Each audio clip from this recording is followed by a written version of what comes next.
ఏ దేశమేకినా ఎందుకాలిడినా ఏ పీఠమెక్కినా ఎవ్వరేమనినా పొగడరా నీ తల్లి భూమి భారతిని నిలుపరా నీ జాతి నిండు గౌరవం అంటూ తెలుగు జాతి గౌరవాన్ని రాయప్రోలు సుబ్బారావు ఎలుగెత్తి చాటారు. ఆయన చెప్పిన ప్రతి అక్షరాన్ని నిజం చేస్తూ తెలుగువారి గుండెలు ఉప్పొంగిపోయేలా చేస్తున్న తెలుగు జాతి ముద్దుబిడ్డ Usha Chilukuri. America second lady హోదాలో తొలిసారి ఇండియా వచ్చారామె. ప్రస్తుతం America vice president JD Vance ఫ్యామిలీతో కలిసి భారత్ లో పర్యటిస్తున్నారు.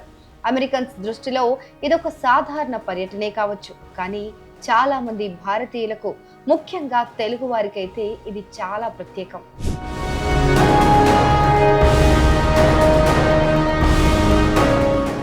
సాధారణంగా అమెరికా ఉపాధ్యక్షుడు భారత్ పర్యటనకు వస్తున్నారంటే అదేం పెద్ద విషయం కాదు.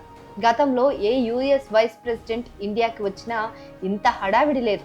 కానీ ఈసారి ఇంత ప్రత్యేకం ఎందుకు? సోషల్ మీడియాలో ఆ ట్రెండ్ ఎందుకు అంటే ఒకే ఒక్క మాట, Usha Vance Chilukuri. Vice president భార్య, అమెరికా సెకండ్ లేడీ ఒక తెలుగు అమ్మాయి కావడం వల్ల. ఈసారి ఇండియాకి అమెరికా వైస్ ప్రెసిడెంట్ రావటాన్ని సొంత మనిషి వస్తున్నట్టుగానే భావిస్తున్నారు. జేడీ వ్యాన్స్ అమెరికాకు ఉపాధ్యక్షుడే కావచ్చు, కానీ మనకు మాత్రం తెలుగింటి అల్లుడు. అవును, మన తెలుగు అమ్మాయిని ప్రేమించి పెళ్లి చేసుకున్నాడు. మరి మన సంస్కృతిలో అల్లుడంటే ప్రత్యేకమైన గౌరవం, అభిమానం ఉంటాయిగా. అందులోనూ అమెరికాలో రెండో పెద్ద పదవిలో ఉన్న వ్యక్తి మన తెలుగు ఇంటికి అల్లుడైన జేడీ వ్యాన్స్ వస్తున్నారంటే ఆ మాత్రం సొంతంగా ఫీల్ అవటంలో ఆశ్చర్యమేమీ లేదు.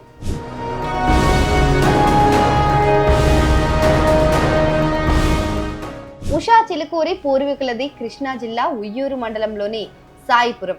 ఆమె తల్లిదండ్రులు 1980లో అమెరికాకు వలస వెళ్లారు. ఆంధ్ర యూనివర్సిటీ మాజీ ప్రొఫెసర్ డాక్టర్ శాంతమ్మకు ఉషా మనవరాలి వరస అవుతారు.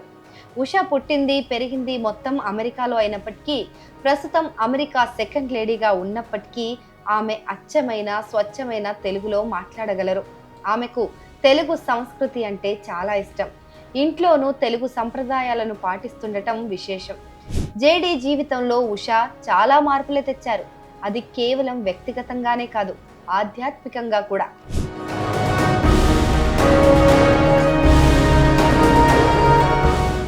జేడీ వ్యాన్స్ కాలేజీలో ఉన్నప్పుడు దేవుడు లేడని నమ్మేవారు.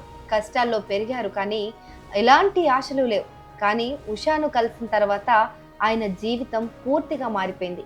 ఉషా ఇంట్లో పూజలు చేస్తుండటం, దేవుడి మీద ఆమె కనబరిచే నమ్మకాన్ని చూసి జేడీకి కొత్తగా అనిపించేదట. ఆమె చేసే ప్రార్థనలు, మంచిగా ఉండాలని చెప్పే విధానం ఆయన ఆలోచనలే మార్చేశాయి. హిందుత్వంలోని క్రమశిక్షణ, సేవ చేయడం, బ్యాలెన్స్డ్గా ఉండటం ఆయనకు బాగా నచ్చాయి. చిన్నప్పటి నుంచి ఏదో వెతుకుతున్న ఆయనకు ఇవన్నీ ఒక దారిని చూపించినట్టుగా అయ్యాయి.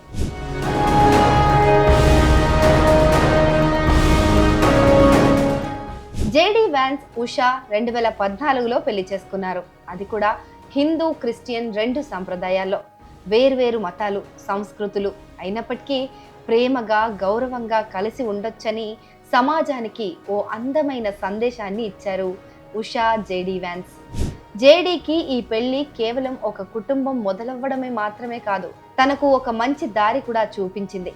ఉషా ప్రభావంతో ఆయన సేవ చేయాలని, అందరితో కలిసి ఉండాలని, వినయంగా ఉండాలని నేర్చుకున్నారట. సేవ చేయడం, స్వార్థం లేకుండా పనిచేయడం వంటి హిందూ ఆలోచనలు ఆయన రాజకీయాల్లో కూడా కనిపిస్తాయి.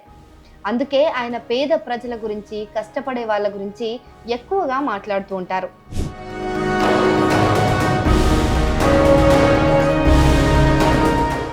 ఇక వ్యాన్స్ తన భార్య, పిల్లలతో ఏప్రిల్ 21న ఇండియాకి వచ్చారు. ఇది మామూలు సమావేశాలు, ఒప్పందాలు, ఫోటోలకు మాత్రమే పరిమితం కాదు.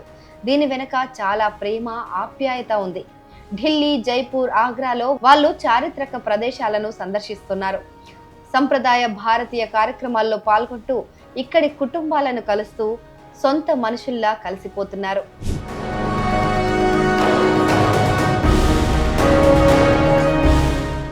అమెరికా వైస్ ప్రెసిడెంట్ క్యాథలిక్ కావచ్చు, కానీ పెళ్లి ద్వారా మన భారతీయ సంస్కృతితో లోతుగా కనెక్ట్ అయిపోయారు. ఈ ప్రయాణంలో ఉషా పాత్ర చాలా ముఖ్యం. ఆమె జేడీ విశ్వాసాన్ని మార్చడమే కాకుండా తన తెలుగు సంస్కృతిని అమెరికా రాజకీయాల్లోకి తీసుకొచ్చారు. వైట్ హౌస్ లో ఆమె ఉండటం మన హిందూ విలువలకు దక్కిన గౌరవంగా భావించొచ్చు. ఆమె 2 ప్రపంచాల గురించి బాగా తెలుసుకున్నారు. అందుకే ఆమె కేవలం సెకండ్ లేడీ మాత్రమే కాదు, ఇరు దేశాలకు ఒక వారధి లాంటి వారు.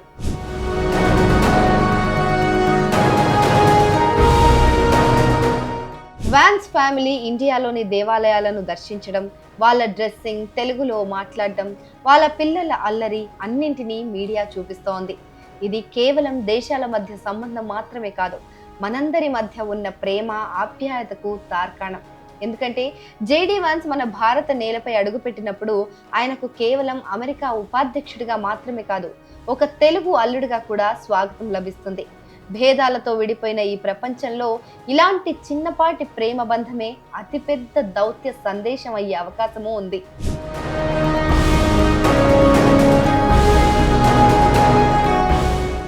వాన్స్ ఇంట్లో తెలుగు కేవలం ఒక భాష కాదు, తరతరాలను కలిపే ఒక బంధం. ఉషకు తెలుగు స్పష్టంగా వచ్చు.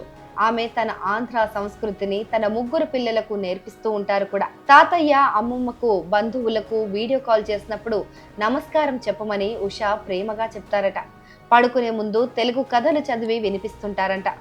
జేడీ వాన్స్ కు అంత బాగా రాకపోయినా కొన్ని చిన్న చిన్న మాటలు నేర్చుకున్నారు. కుటుంబ సభ్యులు కలిసినప్పుడు బాగున్నారా అని అడిగి వాళ్లను ఆశ్చర్యపరుస్తుంటారట.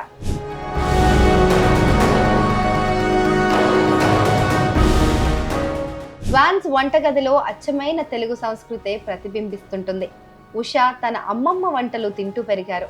ఆ సంప్రదాయాన్ని కొనసాగిస్తూ ఇంట్లో తెలుగు వంటకాలు చేస్తూ ఉంటారు. వారంలో ఒకరోజు పప్పు, ఆవకాయ, అన్నం ఖచ్చితంగా వాళ్ళ మెనూలో ఉండాల్సిందే. వారాంతంలో అయితే గోంగూర మటన్, కొబ్బరి చట్నీతో దోశలు, అప్పుడప్పుడు బిర్యానీ కూడా ఉంటుందట. జేడీకి మొదట్లో మసాలా అంటే కాస్త ఇబ్బందిగా ఉండేది, కానీ ఇప్పుడు బాగా అలవాటు పడినట్టు చెప్తున్నారు. తనది మిడ్ వెస్టర్న్ నాలుక, కానీ ఇప్పుడు ఆంధ్ర రుచికి అలవాటు పడిపోయింది అని సరదాగా అంటుంటారు ఆయన. వాళ్ళ పిల్లలకు పెసరట్టు, మిర్చి బజ్జీలంటే చాలా ఇష్టమట. పండుగలప్పుడు బొబ్బట్లు చేయడంలో కూడా సహాయం చేస్తారని ఆయన చెప్తుంటారు.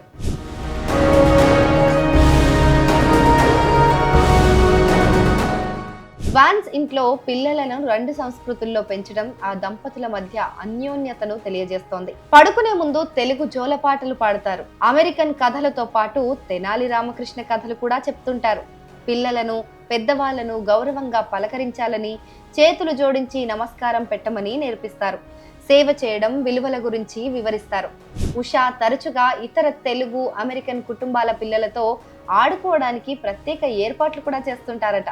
దానివల్ల తన పిల్లలు ఇంటి బయట కూడా తెలుగు వినడానికి, తెలుగు వాళ్ళ ప్రేమను తెలుసుకోవడానికి అవకాశం ఉంటుందనేది ఆమె భావన.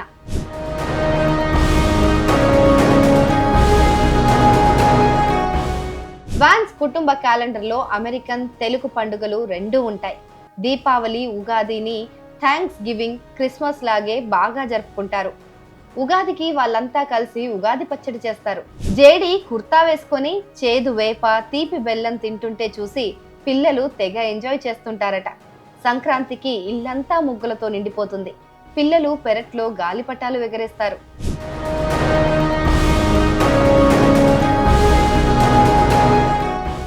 జేడీ వాన్స్ నిన్న ఇండియాకు వచ్చినప్పుడు పిల్లలు ఎయిర్పోర్ట్ నుంచి సంప్రదాయ దుస్తుల్లో కనిపించడం ప్రత్యేక ఆకర్షణగా నిలిచింది.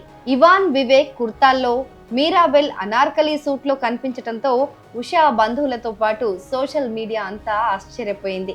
ఈ చిన్న విషయం ఉషకు తెలుగు మూలాల పట్ల ఎంత గౌరవం ఉందనేది చెప్పకనే చెప్తోంది. దేశమంటే మట్టి కాదోయ్, దేశమంటే మనుషులోయ్ అనే తెలుగు సామెతను ఉషా పదే పదే గుర్తు చేసుకుంటుంటారంటే ఉషకు మన తెలుగు గాలి అన్నా, భారత నేల అన్నా ఎంతో ప్రేమ, మరెంత అభిమానమో అర్థం చేసుకోవచ్చు. ఆమె తన కుటుంబంతో కలిసి తల్లిగారింటికి వచ్చిన ఈ సందర్భం తెలుగువారి గుండెలు ప్రేమతో ఉప్పొంగుతున్న క్షణాలు.